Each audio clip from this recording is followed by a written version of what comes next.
Guess what? Long before gym bros argued over creatine and macros, people were lifting ridiculous objects just to prove they could. Stones, logs, wagons, even horses. It was eventually turned into a sport. The only one where you can deadlift a car, carry a fridge, and pull a plane, all in the same afternoon. But how did it start?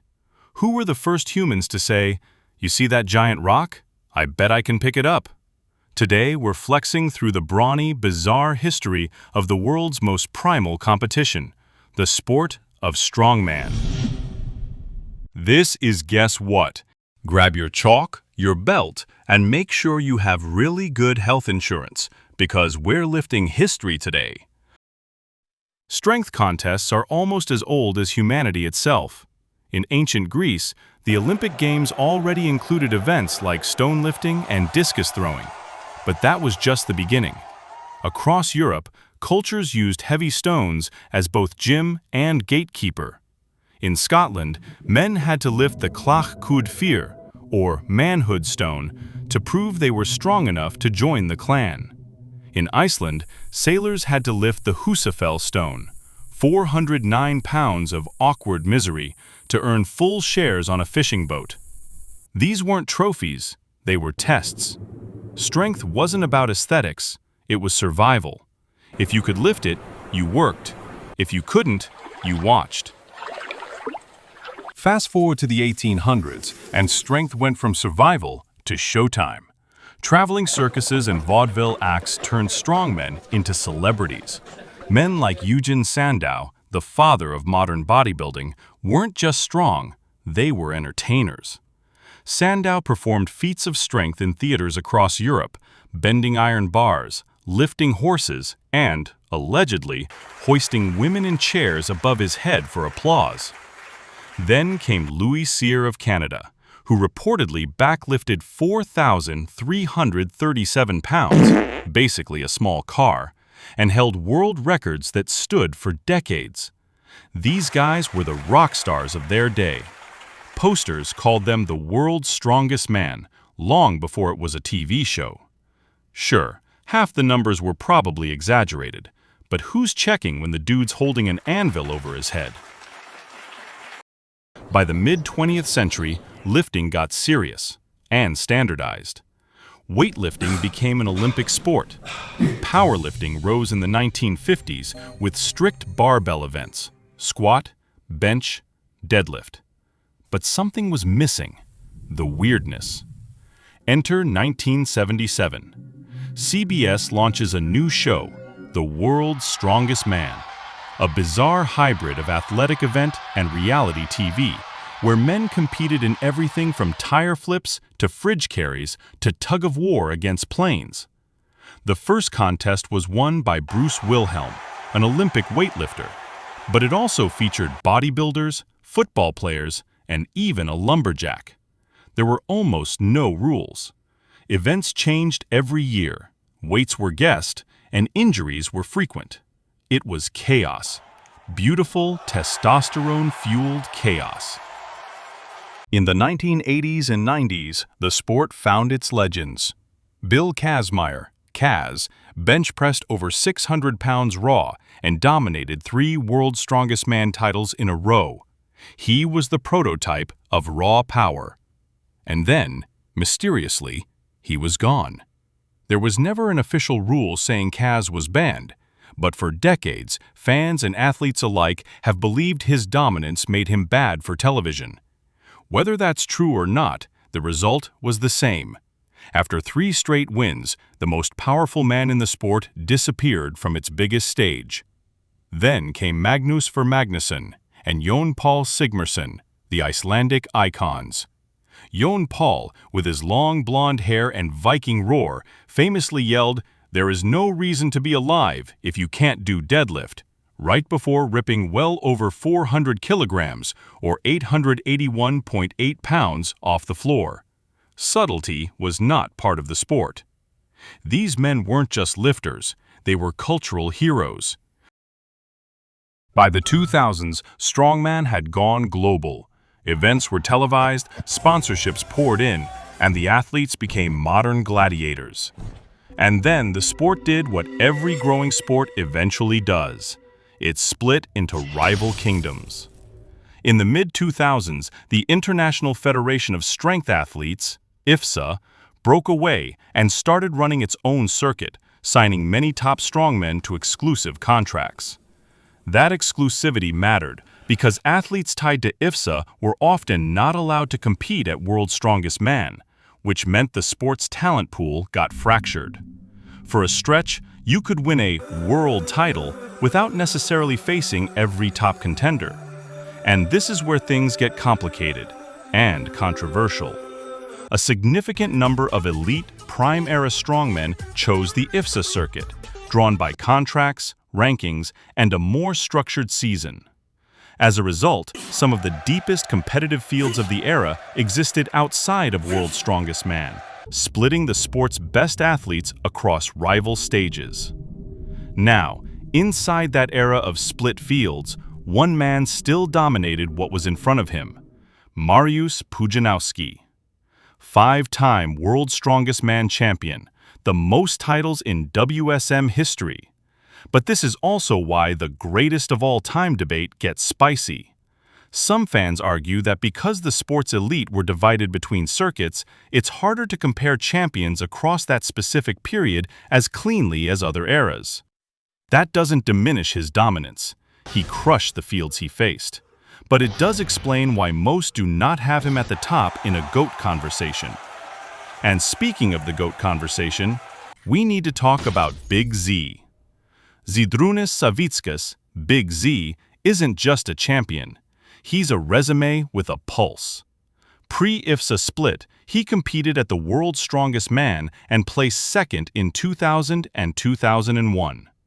After that, he signed with IFSA and won the competition twice in 2005 and 2006. As IFSA began to unravel in the late 2000s, weighed down by financial strain and the lack of a major TV platform, the sport reconsolidated, and the world's top athletes returned to World's Strongest Man as the primary stage. After that reunification, Zydrunas Savickas went on to hit the World's Strongest Man podium 8 more times, 4 golds and 4 silvers, giving him 10 total podium finishes, the most in the competition's history. Outside of the World's Strongest Man and IFSA battles, Zydrunas Savickas ruled the Arnold Strongman Classic, winning it a historic 8 times. A level of dominance so extreme that many believe it may never be matched or even approached. Big Z was most certainly an unstoppable force. The immovable object arrived in the form of Brian Shaw, a 6'8" titan who became Savickas' defining rival and the face of the next strongman generation. Shaw matched Big Z with 4 World's Strongest Man titles, added 4 silvers and a bronze for 9 total podiums, just 1 fewer than Savickas, along with 3 Arnold Strongman Classic victories. For nearly a decade, strongman didn't belong to the world, it belonged to 2 men. During this time, the sport became fully professionalized. Year-round training, specialized events, sports science, and global audiences. On top of this, event weights climbed, fields deepened, and winning no longer meant being the strongest guy in the room. It meant surviving the strongest era the sport had ever produced. Alongside Big Z and Brian Shaw were greats such as Hafthor the Mountain Bjornsson and Eddie Hall. Monsters built like siege engines, towering frames, pushing 400 pounds, and capable of casually lifting objects that should require a forklift. And a waiver. So what makes strongman different from, say, powerlifting or bodybuilding? It's functional chaos. The weights are awkward. Barrels, logs, atlas stones. The events change constantly, testing not just strength, but endurance, speed, grip, and pain tolerance. Strongman is also oddly practical. It mimics real-world strength. You're not just benching a barbell, you're lifting stones like your ancestors, carrying yokes like farmers, and flipping tires like an angry mechanic. Training is brutal. Events like the Farmer's Walk, where athletes carry 300-pound implements in each hand, build insane grip and total body power. The yoke carry loads 1,000 pounds across the shoulders. The Atlas stones? Those are the sport's holy grail. Spherical slabs of concrete weighing up to 450 pounds, lifted onto platforms in a race against time. Today's strongman isn't just brute force, it's science. Nutritionists, sports physiologists, and recovery tech all play a part. Athletes train in blocks: hypertrophy, power, event practice. They eat up to 10,000 calories a day, mostly clean food, not donuts. Okay, maybe some donuts. Fine, maybe a lot of donuts. And cheesecake. Modern strongmen blend the mass of bodybuilders, the explosiveness of sprinters, and the endurance of marathoners, all inside one 300-plus pound body. That's not normal. That's a new species of human. And it's evolving. Events now include medleys, back-to-back challenges that test cardiovascular conditioning as much as muscle. The days of the lumbering giant are fading. The new strongman has abs and anxiety about macros. Today, the world's strongest man is still the big show, but now there's the Arnold Strongman Classic, the strongest man on Earth, the Rogue Invitational, Giants Live, and a booming amateur and regional circuit worldwide. All stages where elite strongmen showcase their strength. Social media turned these lifters into influencers, a sentence nobody from 1977 could have predicted.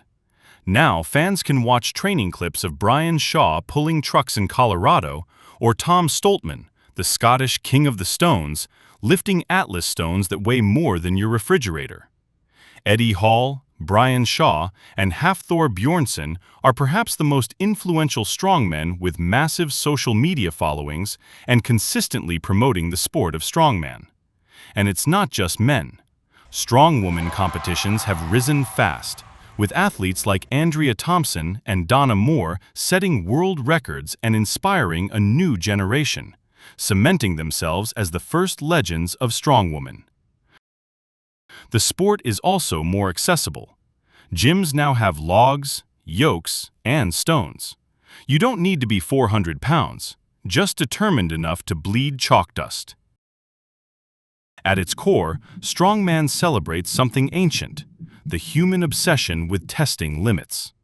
From tribes lifting stones to modern arenas streaming worldwide, it's the same primal question. How strong can we be? It's not about perfection or aesthetics. It's about grit. The beauty of strongman is that it doesn't hide the struggle.